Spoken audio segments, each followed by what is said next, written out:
Salam əziz şagirdlər, mən Samir Balıqçı. Bugün 26 aprel 9-cu sinif buraxılış imtahanına düşən sualları izah edəcəm.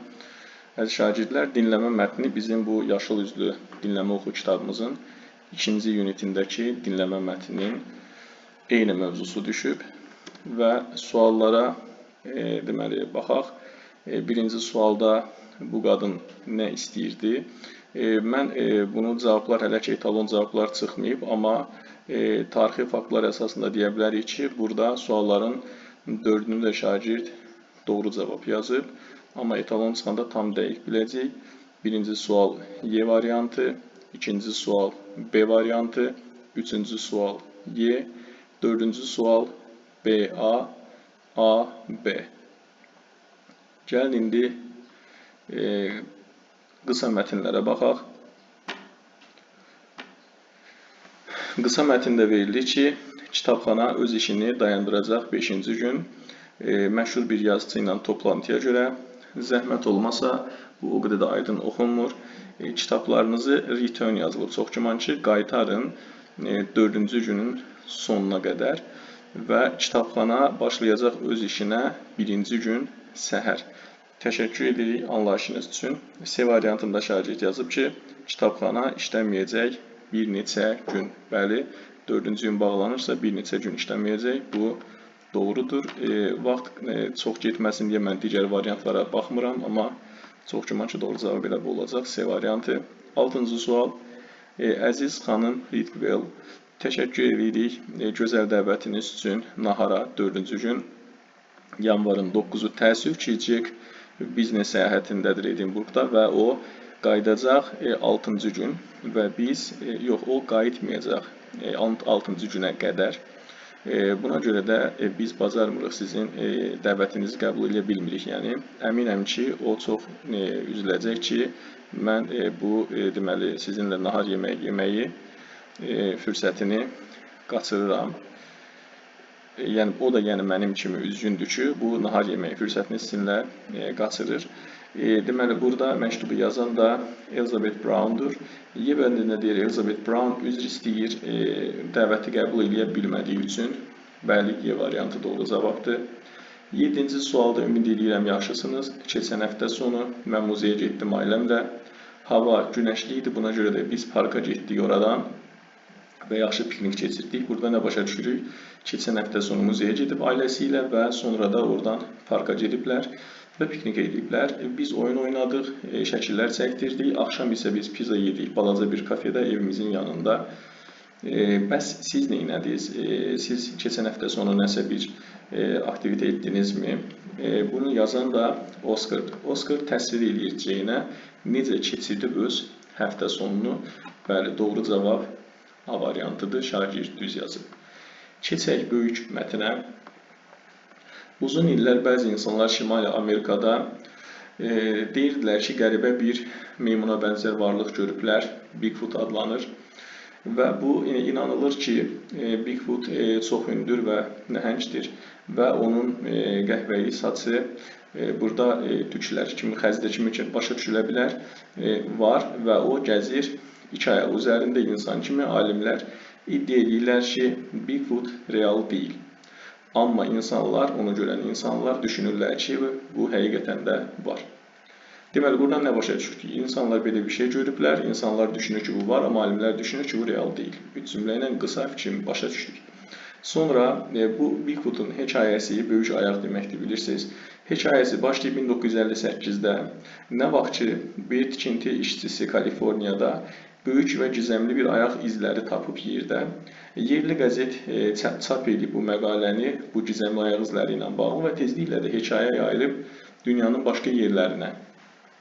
Baxın, sadəcə Kaliforniya deyil, dünyanın başqa yerlərinə də yayılıb. Tezliklə insanlar bütün Şimali Amerikada başlayırlar bunu deməli report etməyə, yayımlamağa ki, onlar da hətta məlumat verir. Report sözün bir mənası da ihbar etmək, məlumat verməkdir. Məlumat veriblər ki, onlar da görüblər bu varlığı. Buna görə də bir qrup insan, Bigfoot ovçuları adlanan bir qrup insan çalışırlar, tapsınlar bu məxluqu.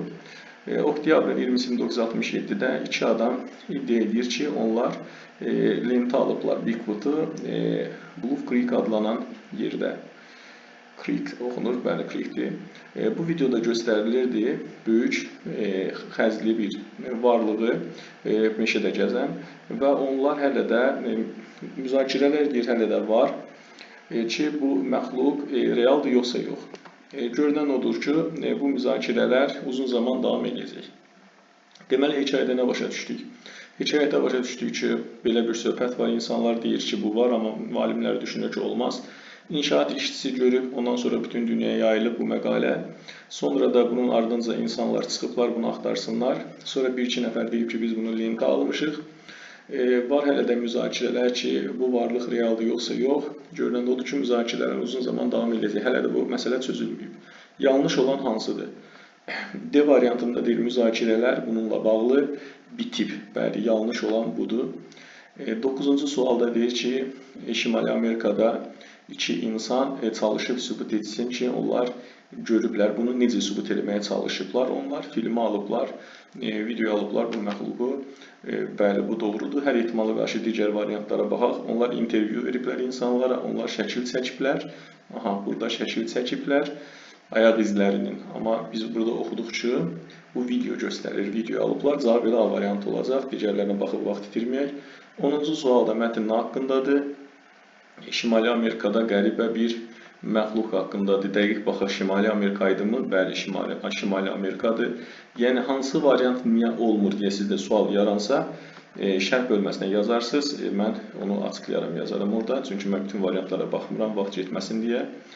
Və 11-ci sualda bir zamanlar, deməli, bu xəzli, tüklü deyək, məxluq haqqında olan xəbərlərin sayı, məlumatların sayı artdı. Once, bir də uşaqlar, burada cümlə başında once, bir zamanlardan əvvəl nə vaxt ki, kimi tərcümə olunur, nə vaxt ki bu sayı artdı. Bigfoot ovçuları qərara gəldilər ki, bunu axtarsınlar, cavab D olacaq, hər ehtimala qarşı baxaq. Ovçular yazmırlar, yer çıxır, düşünürlər onu ovlamağı, sought, qərara gəldilər onu axtarsınlar. Baxın, bura diqqət edin, burada yazılıb ki, çalışdılar onu tapsınlar. Görürsünüz? Yəni, look for da burada qəbul edə bilərik D variantı kimi. Sonra baxaq 12-ci suala. Doğru hansıdır? Şagird yazıb ki, alimlər düşünmürlər ki, bu realdır. Bəli. 4-cü bənddə deyir ki, inanılır ki, bu böyük bir məxluqdur, meymuna bənzəyir. Bəli, şagirdimiz 2 və 4 düşünüb. Dairəyə alıb, burada 2 yazıb, hər halda 4 də yazıb, yəqin ki, düşməyib. 13-cü sualda, baxın, article test edəndə nə demişik? Sayılan tək ismin qarşısını boş saxlamırıq. 2 dənə sayılan tək isim var. Bütün boşluqları çıxırıq. Baxın, bizim şagirdimiz də bu şəkildə edib. D-ni, Y-ni, S-ni çıxıb. Qalır A ilə B arasında. Biz gördük bir dənə sarı maşın parkda. İlk nə deməli? E artiklı, ikinci tərəfdə Z artiklı. Doğru cavab olacaq burada A variantı. Bunları silək ki, sizi çaşdırmasın. 14-cü sualda hansı bitkidir? Ağac, gül, cavab 2-4, D variantı. Sonra gəldik 15-ci suala. Düşünürəm ki, siz daha çox vaxt, biz uşaqlarınızla daha çox vaxt keçirməlisiniz. B və Y variantında bu modallar tu ilə işləmir. A-da tu yoxdur, D-də tu olmamalıydı. Bəli, cavab C-dir. 16-cı sualda Jane dəvət etmədi məktəbdən heç kimi. Cavab olacaq D variantı. 17-ci sualda negativ məna verən impolite, rude, C variantı. 17-ci sual C. 18-ci sualda ikisi ilə də işlənə bilən what ola bilər. Deməli, cavab C variantıdır. 19-cu sual attack, hücum etməkdir. Improve, yaxşılaşdırmaq, concentrate, diqqətini toplamaq. 1-ə B yazıb, döyüşmək sözünü tutub buradan B. 2-də C yazıb, hücum etmək. Aha, bura diqqət edirik. Yəni, baxın, necə kobud, səhv. Deməli, bir də diqqətlə baxın, bəlkə mən səhv deyirəm. 1-ə B yazıb, hücum etmək, start fighting, aha. 2-yə C yazıb, improve, yaxşılaşdırmaq, aha, düz yazıb. 3-də də A yazmışdı, concentrate, give your attention. Bəli, düz yazıb şagirdimiz Leyla xanım. Sonra baxırıq zaman uzlaşmasıdır. Birinci cümlə bağlayıcı varsa, bura budaq cümlədir. Budaq cümlə gələcək və bitmiş olmur. Dünən bunu təkrar etmişdik Leyla xanımdan və doğru cavabı yazıb 1 və 4 B variantı.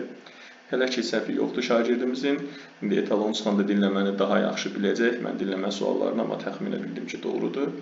The room was decorated with. Bəli, baxın bu işləmişik bu sualı biz. Oyuncaqlar ilə bəzədilib deyə with, amma filan kəs tərəfindən bəzədilib deyəndə by deyirik. 22-ci sualda az şəkər çayda, şəkər təklədir deyə biz 2-4-ü çıxıb 1-3 yazırıq. Y variantı.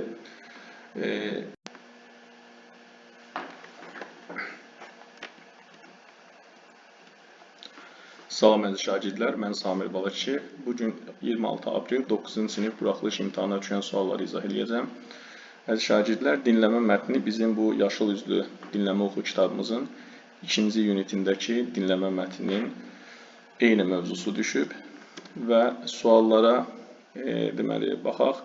Birinci sualda bu qadın nə istəyirdi?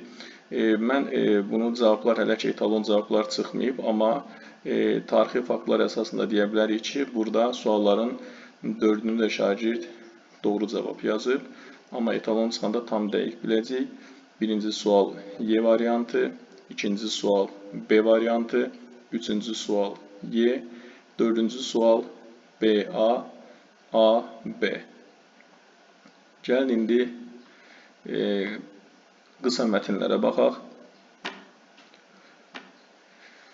Qısa mətndə verilir ki, kitabxana öz işini dayandıracaq 5-ci gün. Məşhur bir yazıçı ilə toplantıya görə zəhmət olmasa, bu o qədər də aydın oxunmur. Kitablarınızı return yazılıb, çox güman ki, qaytarın 4-cü günün sonuna qədər və kitabxana başlayacaq öz işinə 1-ci gün səhər. Təşəkkür edirik anlayışınız üçün. C variantında şagird yazıb ki, kitabxana işləməyəcək bir neçə gün. Bəli, 4-cü gün bağlanırsa bir neçə gün işləməyəcək. Bu doğrudur. Vaxt çox getməsin deyə mən digər variantlara baxmıram, amma çox güman ki, doğru cavab elə bu olacaq. C variantı. 6-cı sual. Əziz xanım Ridwell, təşəkkür edirik gözəl dəvətiniz üçün nahara 4-cü gün. Yanvarın 9-u təəssüf ki, Jack biznes səyahətindədir Edinburqda və o qayıdacaq 6-cı gün və biz, yox, o qayıtmayacaq 6-cı günə qədər. Buna görə də biz bacarmırıq sizin dəvətinizi qəbul edə bilmirik. Yəni, əminəm ki, o çox üzüləcək ki, mən bu deməli sizinlə nahar yeməyi fürsətini qaçırıram. Yəni, o da mənim kimi üzgündür ki, bu nahar yeməyi fürsətini sizinlə qaçırır. Deməli, burada məktubu yazan da Elizabeth Brown'dur. Y bəndində deyir, Elizabeth Brown üzr istəyir, dəvəti qəbul edə bilmədiyi üçün. Bəli, Y variantı doğru cavabdır. 7-ci sualda ümid edirəm yaxşısınız. Keçən həftə sonu mən muzeyə getdim ailəmlə. Hava günəşli idi, buna görə də biz parka getdik oradan və yaxşı piknik keçirdik. Burada nə başa düşürük? Keçən həftə sonu muzeyə gedib ailəsi ilə və sonra da oradan parka gediblər və piknik ediblər. Biz oyun oynadıq, şəkillər çəkdirdik. Axşam isə biz pizza yedik balaca bir kafedə evimizin yanında. Bəs siz nə etdiniz? Siz keçən həftə sonu nəsə bir aktivitə etdinizmi? Bunu yazan da Oscar'dır. Oscar təsvir edir Jane'ə necə keçirdi öz həftə sonunu. Bəli, doğru cavab A variantıdır. Şagird düz yazıb. Keçək böyük mətnə. Uzun illər bəzi insanlar Şimali Amerikada deyirdilər ki, qəribə bir meymuna bənzər varlıq görüblər. Bigfoot adlanır. Və bu inanılır ki, Bigfoot çox hündür və nəhəngdir və onun qəhvəyi saçı burada tüklər kimi, xəzdə kimi başa düşülə bilər var və o gəzir 2 ayağı üzərində insan kimi. Alimlər iddia edirlər ki, Bigfoot real deyil.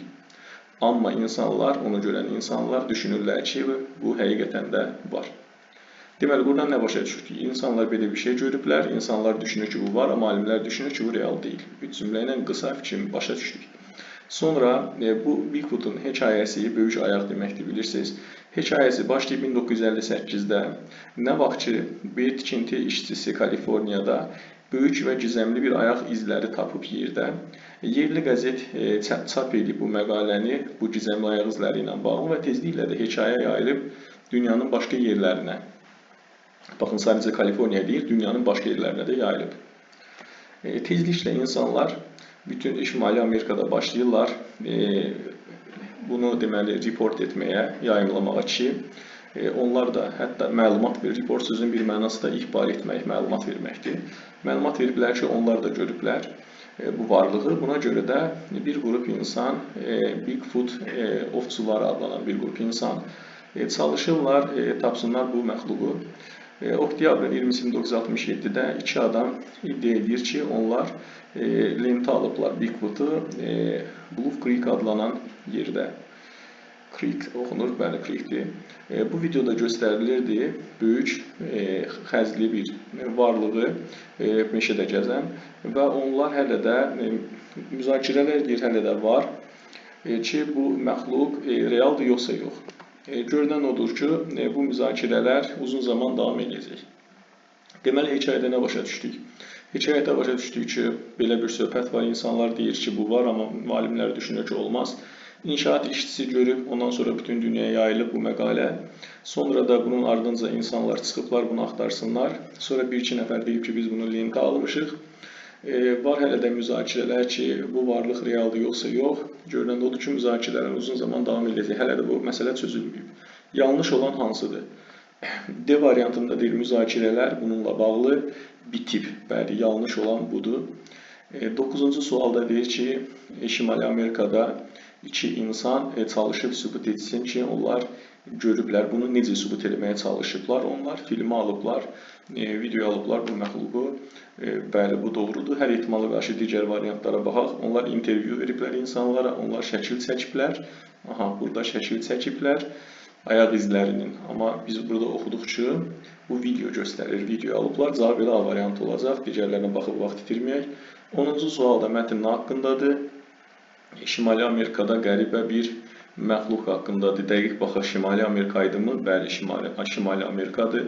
Yəni, hansı variant niyə olmur deyə sizdə sual yaransa, şərh bölməsinə yazarsınız. Mən onu açıqlayaram, yazaram orada. Çünki mən bütün variantlara baxmıram, vaxt getməsin deyə. Və 11-ci sualda bir zamanlar, deməli, bu xəzli, tüklü deyək, məxluq haqqında olan xəbərlərin sayı, məlumatların sayı artdı. Once, bir də uşaqlar, burada cümlə başında once, bir zamanlardan əvvəl nə vaxt ki, kimi tərcümə olunur, nə vaxt ki bu sayı artdı. Bigfoot ovçuları qərara gəldilər ki, bunu axtarsınlar, cavab D olacaq, hər ehtimala qarşı baxaq. Ovçular yazmırlar, yer çıxır, düşünürlər onu ovlamağı, sought, qərara gəldilər onu axtarsınlar. Baxın, bura diqqət edin, burada yazılıb ki, çalışdılar onu tapsınlar, görürsünüz? Yəni, look for da burada qəbul edə bilərik D variantı kimi. Sonra baxaq 12-ci suala, doğru hansıdır? Şagird yazıb ki, alimlər düşünmürlər ki, bu realdır. Bəli. 4-cü bənddə deyir ki, inanılır ki, bu böyük bir məxluqdur, meymuna bənzəyir. Bəli, şagirdimiz 2 və 4 düşünüb. Dairəyə alıb, burada 2 yazıb, hər halda 4 də yazıb, yəqin ki, düşməyib. 13-cü sualda, baxın, article testi edəndə nə demişik? Sayılan tək ismin qarşısını boş saxlamırıq. 2 dənə sayılan tək isim var. Bütün boşluqları çıxırıq. Baxın, bizim şagirdimiz də bu şəkildə edib. D-ni, Y-ni, S-ni çıxıb. Qalır A ilə B arasında. Biz gördük bir dənə sarı maşın parkda. İlk nə deməli? E article, ikinci tərəfdə Z article. Doğru cavab olacaq burada A variantı. Bunları silək ki, sizi çaşdırmasın. 14-cü sualda hansı bitkidir? Ağac, gül, cavab 2-4, D variantı. Sonra gəldik 15-ci suala. Düşünürəm ki, siz daha çox vaxt, biz uşaqlarınızla daha çox vaxt keçirməlisiniz. B və Y variantında bu modallar tu ilə işləmir. A-da tu yoxdur, D-də tu olmamalıydı. Bəli, cavab C-dir. 16-cı sualda Jane dəvət etmədi məktəbdən heç kimi. Cavab olacaq D variantı. 17-ci sualda negativ məna verən impolite, rude, C variantı. 17-ci sual C. 18-ci sualda ikisi ilə də işlənə bilən what ola bilər. Deməli, cavab C variantıdır. 19-cu sual attack, hücum etməkdir. Improve, yaxşılaşdırmaq, concentrate, diqqətini toplamaq. 1-ə B yazıb, döyüşmək sözünü tutub buradan B. 2-də C yazıb, hücum etmək. Aha, bura diqqət edirik. Yəni, baxın, necə kobud, səhv. Deməli, bir də diqqətlə baxın, bəlkə mən səhv deyirəm. 1-ə B yazıb, hücum etmək, start fighting, aha. 2-yə C yazıb, improve, yaxşılaşdırmaq, aha, düz yazıb. 3-də də A yazmışdı, concentrate, give your attention. Bəli, düz yazıb şagirdimiz Leyla xanım. Sonra baxırıq zaman uzlaşmasıdır. Birinci cümlə bağlayıcı varsa, bura budaq cümlədir. Budaq cümlə gələcək və bitmiş olmur. Dünən bunu təkrar etmişdik Leyla xanımla və doğru cavabı yazıb 1 və 4 B variantı. Hələ ki səhvi yoxdur şagirdimizin. İndi etalon çıxanda dinləməni daha yaxşı biləcək. Mən dinləmə suallarını amma təxminə bildim ki doğrudur. Decorated, the room was decorated with, bəli. Baxın bu işləmişik bu sualı biz. Oyuncaqlar ilə bəzədilib deyə with, amma filan kəs tərəfindən bəzədilib deyəndə by deyirik. 22-ci sualda az şəkər çayda, şəkər təklədir deyə biz 2-4-ü çıxıb 1-3 yazırıq. Y variantı. 23-ci sualda məhsula çeviririk. Öncə diqqət edin. Cümlənin başındakı söz cümlənin başlığına düşə bilməz. 1 yanlışdır. Çünki tamamlıq burada monthly payments-dir, düşür aşağı və made to the bank. Bir də the bank düşür aşağı, the bank was made monthly payments. Doğru cavab 2-3 şagirdimiz düz yazıb. A variantı. 24-cü suala baxırıq. Close meanings, yaxın mənalı sözlər. İnşallah ki, bunu da düz yazıb. Destroy, dağıtmaq, ruin, spoil, bəli, Y variantı yazıb. Və 25-ci sual, I was late, mən gecikdim, I took the wrong bus. Çünki mən yanlış avtobusa minmişdim və sinonim bağlayıcılarda keçmişik 1 və 4. Afərin Leyla xanıma hamısını düz yazıb. Gəldik esse məsələsinə. Essedə nə görürük? Buna oxşar bir esse bizim kitabımızda var. Deməli, piknik edirlər, sonra üşüyürlər, sonra valideynlər onlara paltar gətirir, ədyal gətirir. Deməli, it is Mark, he is 11 years old. Last week, Mark and his friends went to the picnic. They were talking. Burada around the fire, burada fire yoxdur zaten. Amma bir neçə dəqiqə sonra hava soyudu. Bəzi insanlar bunu gördülər. Bunu yaxşı olardı ki, onların valideynləri desəydi yaxşı olardı. Amma şagird düşünüb ki, burada valideynlər yoxdur, üçüdür. Yəni kənardan kimlərsə gətirib bunlara paltar falan verib. Yenə də məntiqlidir. İnsanlar görürlər bunu və onlar qərar gəlirlər, kömək eləsinlər. Marka və onun dostlarına, yad adamlar verirlər ədyal onlara, uşaqlar da mutlu olurlar. Yəni normalda bu tip esse tam-tamına 5 almalıdır. Təbrik edirəm Leyla xanımı.